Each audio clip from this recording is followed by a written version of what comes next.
오늘 말씀은 시편 65편입니다. 시편 65편 1절부터 13절까지의 말씀입니다. 하나님이여, 찬송이 시온에서 주를 기다려오며 사람이 소원을 주께 희양하리이다. 기도를 들으시는 주여, 모든 육체가 주께 나오리이다. 죄악이 나를 이겼사오니 우리의 허물을 주께서 사하시리이다. 주께서 택하시고 가까이 오게 하사 주의 뜰에 살게 하신 사람은 복이 있나이다. 우리가 주의 집 곧 주의 성전의 아름다움으로 만족하리이다. 우리 구원의 하나님이시여, 땅의 모든 끝과 먼 바다에 있는 자가 의지할 주께서 의를 따라 어미하신 일로 우리에게 응답하시리이다. 주는 주의 힘으로 산을 세우시며 권능으로 띠를 띠시며 바다의 설렘과 물결의 흔들림과 만민의 소요까지 진정하시나이다. 땅끝에 사는 자가 주의 징조를 두려워하나이다. 주께서 아침 되는 것과 저녁 되는 것을 즐거워하게 하시며 땅을 돌보사 물을 대어 심히 윤택하게 하시며 하나님의 강에 물이 가득하게 하시고 이같이 땅을 예비하신 후에 그들에게 곡식을 주시나이다. 주께서 밭고랑에 물을 넉넉히 대사 그 이랑을 평평하게 하시며 또 단비로 부드럽게 하시고 그 싹에 복을 주시나이다. 주의 은택으로 한 해를 관시우시니 주의 길에는 기름방울이 떨어지며 들의 초장에도 떨어지니 작은 산들이 기쁨으로 띠를 띠었나이다. 초장은 양떼로 옷 입었고 골짜기는 곡식으로 덮였음에 그들이 다 즐거이 외치고 또 노래하나이다. 아멘. 여러분들은 언제 하나님의 임재를 경험해 보셨습니까? 또 언제 우리가 이 하나님의 임재를 느낄 수가 있을까요? 가장 중요한 임재의 경험은 예배라고 할 수 있습니다. 우리는 영과 진리로 하나님을 예배하는 가운데 하나님의 임재를 경험합니다. 또 피조 세계를 보면서도 하나님의 살아계심을 확신하죠. 요즘 같은 가을 단풍에 멋들어진 그런 자연 풍경을 보면서 야, 하나님의 섭리는 참 놀랍구나. 하나님의 창조하심은 정말로 아름답구나 라는 그런 경험들을 말합니다. 또 우리를 돌봐주시는 그런 은혜들을 경험하면서 하나님의 임재를 경험하기도 하죠. 오늘 이 시편 65편은 세상에 가득한 주의 은총과 세상을 돌보시는 은혜와 사랑을 노래합니다. 백성의 허물을 사하시고 그들을 구원하시는 주님, 위엄과 권능으로 온 세상을 다스리시는 주님, 넉넉하게 공급하셔서 풍성한 열매와 소산을 넘치게 하시는 주님을 소리 높여서 찬양합니다. 창조주께서 우리의 삶을 책임져 주신다는 사실이 큰 위로와 격려가 됩니다. 하나님을 믿는 우리의 본분은 이렇게 하나님을 찬양하는 것입니다. 그런데도 우리는 삶에서 마주하는 사소한 그런 작은 문제를 가지고 불평, 불만을 쏟아내곤 하죠. 불평하고 원망하는 죄를 피하기 위해서는 감사할 일들을 날마다 돌아보는 경건한 습관이 필요합니다. 시인은 이 일의 본을 보여주고 있죠. 그가 돌아본 감사의 내용은 무엇일까요? 시인은 먼저요, 온 땅에 가득한 하나님의 은총을 구원의 측면에서 찬양하고 있습니다. 1절에서 기다리오며 라고 하는 표현이 있는데요. 이 표현에 해당하는 히브리어 두미야라는 단어는 원래는 침묵이라는 뜻입니다. 오히려 그렇지만 하나님을 향해서 크게 입을 벌려 찬양하고자 하는 백성의 열망을 나타내는 표현이기도 합니다. 이 두미야라는 단어가 때로는 합당하다로 해석된다는 점에서 찬양은 오직 주님께만 합당하다는 뜻으로 읽을 수도 있습니다. 죄에서 패배한 우리의 허물을 주님이 사해 주시고 오히려 당신께 나아가도록 허락해 주시니 그 복이 우리에게는 너무나도 감사일 뿐이죠. 주님과 함께하는 감격은 택함을 입은 자들만 누리는 특권입니다. 우리는 때때로 거짓의 아비인 사탄의 속임에 넘어지죠. 그러나 일시적인 실패에 낙심하지 말고 우리가 영원히 하나님의 집에 거하리라는 사실을 떠올리면서 주님과 함께하는 삶으로 인해 기뻐하는 우리 모두가 될 수 있기를 바랍니다.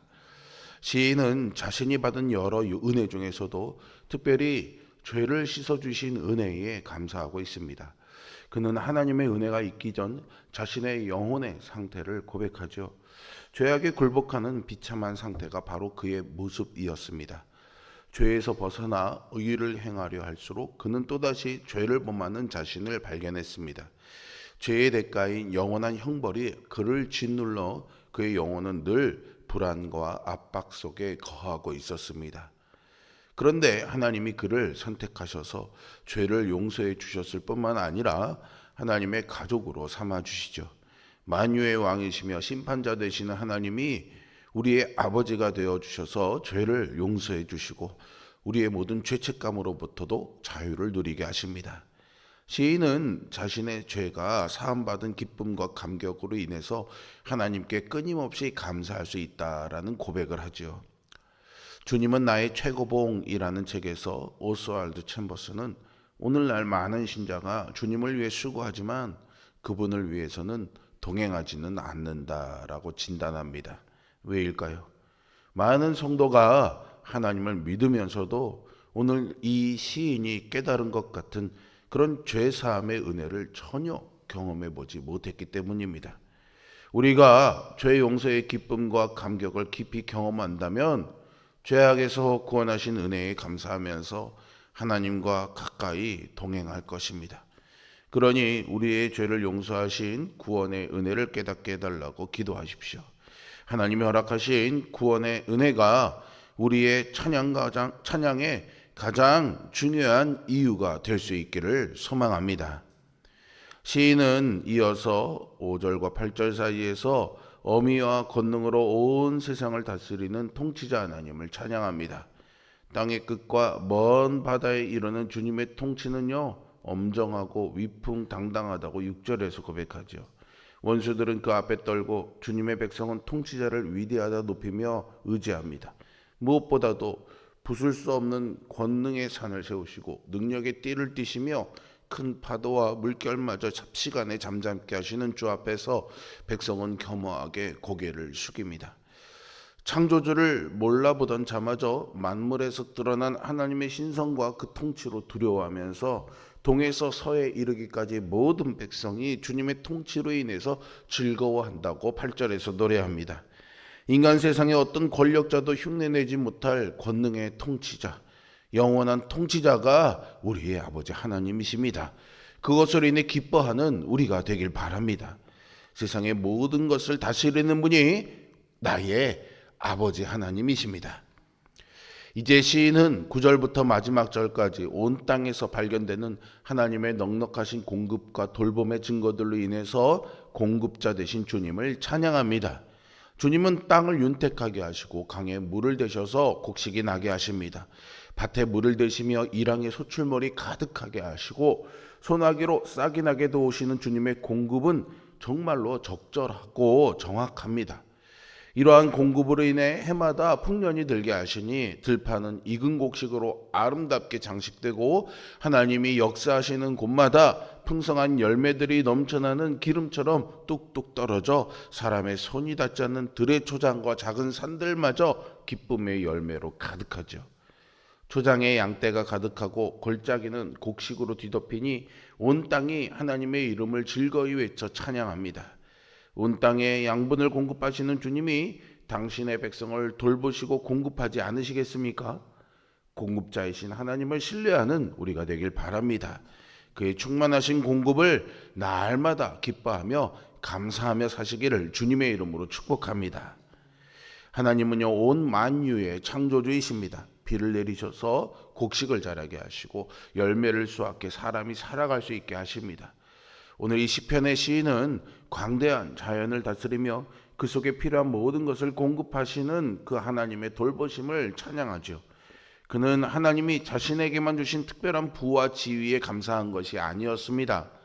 일상에서 누리는 비와 곡식, 목장의 양떼가 우연의 산물이 아니라 창조주의 손길임을 깨닫고 감사했던 겁니다. 우리는 이렇게 소소한 일상을 당연히 여기며 감사를 놓칠 때가 참 많습니다. 도리어 자기에게 주어지지 않은 것들로 인해서 불평하기가 더 많지요. 우리는 몇 년 전 코로나의 어려움을 겪었습니다. 그때는 우리는 가족과 친구들과의 평범한 만남조차 어려운 시절을 보냈습니다. 교회에서 드리던 예배도 차단되고 각자의 공간에 머물러야 했던 힘든 시기였죠. 그때 우리는 평범한 일상이 하나님의 은혜임을 깨달았습니다. 우리는 그 교훈을 잊지 말아야 합니다. 미국의 언론인인 윌리엄 아서 워드라는 분은요, 감사야말로 평범한 날을 특별한 날로, 일상적인 일을 기쁨으로, 평범한 기회를 축복으로 바꾼다라는 말을 했습니다. 때로 현실이 답답하고 또한 문제들이 해결되지 않는 것 같을지라도요, 먹을 것과 입을 것을 주시면서 우리의 생명을 주장하시는 그 하나님께 감사로 나아가시기를 바랍니다. 그러면 하나님이 주신 우리의 매일이 특별한 복임을 깨달을 수 있을 것입니다. 우리는 하나님의 선하심과 우리에게 베푸신 그 은혜에 감사할 줄 알아야 합니다. 하나님은 우리를 죄에서 구원하셨을 뿐만 아니라 날마다 우리의 필요를 채우고 계십니다. 이기적인 욕심으로 우리의 마음에 일어나는 불평을 거두고 지금 우리에게 주신 것을 돌아보시기 바랍니다. 그러면 우리의 일상에 주어진 하나님의 선물을 발견하고 하나님을 높일 수 있습니다. 이것이 성도의 마땅한 본분입니다. 특별히 우리 교회는 11월 한 달 동안 다니엘 기도회와 더불어서 이 감사 챌린지를 진행하고 있습니다. 여러분들에게 나눠드린 감사 노트 소홀히 여기지 마시고 매일 아침 말씀을 묵상하시면서 또한 이 감사 노트를 활용해서 하루하루를 이러한 감사로 채워가는 특별한 은혜의 한 달이 될 수 있기를 소망합니다. 하나님은 죄악 앞에서 넘어졌던 우리를 일으켜 세우시고 허다한 허물을 사해 주시고 자녀를 삼아 주신 구원자이십니다. 그의 위엄과 권능으로 온 세상을 다스리시는 영원한 통치자이시죠. 또 온 땅의 필요를 넉넉히 공급하시고 풍성한 열매를 거두게 하시는 공급자이십니다. 구원자, 통치자, 공급자이신 하나님을 찬양하면서 늘 감사함으로 하나님의 돌보심을 의지해 살아가는 우리 모두가 될 수 있기를 주님의 이름으로 축복합니다. 기도하겠습니다. 전능하시고 살아계신 아버지 하나님, 오늘 시편의 시인의 감사 찬양을 통해 우리의 입술에도 늘 일상의 소소한 것들로 인해서 감사하는 그런 은혜들이 채워지는 소망을 가지게 됩니다.